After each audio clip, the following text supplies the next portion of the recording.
สบายดีเนาะมีสุวานะสุภพรสัพพสื่อนักศึกษาพยาบาลปีหนึ่งจะมาสาธิตอาทิตย์ซักกามสีประวัติโคชเจมมีสุวาถาปุณมีอายุ30 ปีอยู่บ้านมุขขาเมื่อสาสมบูรณ์คนเจ็บได้ขาดวิตามิน B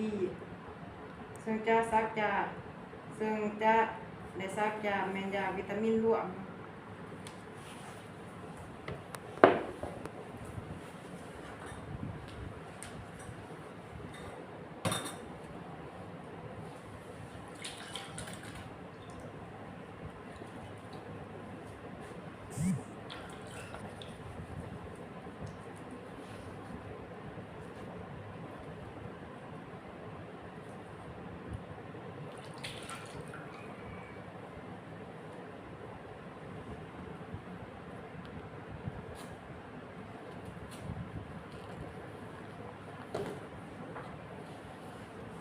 ที่ใบที่พอพอซื้อนี่มาเนาะ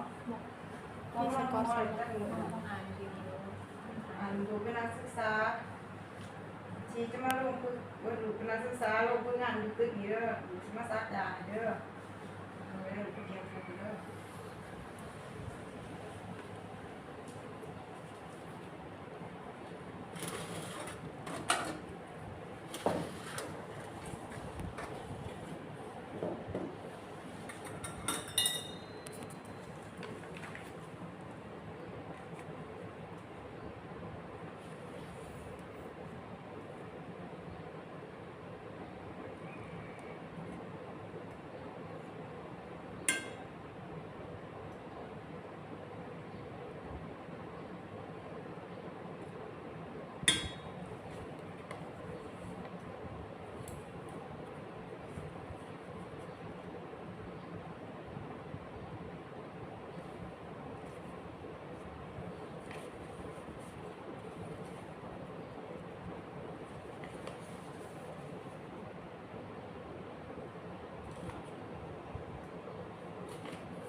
CDX หาสังกอมหาออกซิดหากระดูกปกขาจากห้อยพับปวดเนาะซึ่งเขาจะซักเขาจะแบ่งเป็น4ส่วนเทิงเนาะส่วนเทิงด้านนอกและส่วนเทิงด้านในส่วนรุมด้านนอกและส่วนรุมด้านในเขาจะซักส่วนเทิงเนาะส่วนเทิงด้านนอก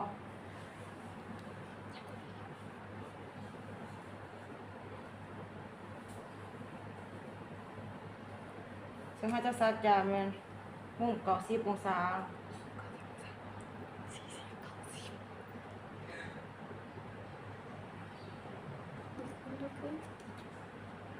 เขาจะดูดเป็นทาเห็นเดือดนี่แม่นจะถอดออกทาเว้นแม่นซักยาวไปเลย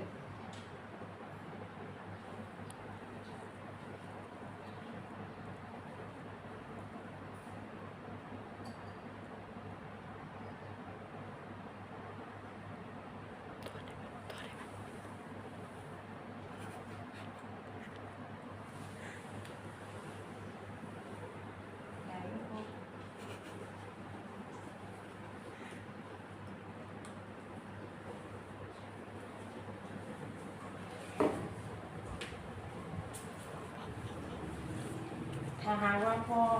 มีอาการอะไรก็ให้ย่างไปหาแผลครูก็เต๋อก็พอเด้อ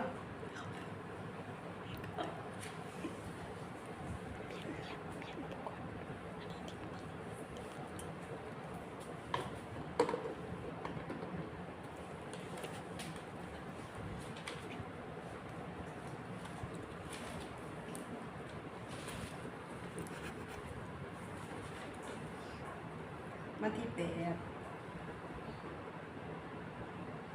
เดือน2 2024ได้ซักยาวิตามินบวก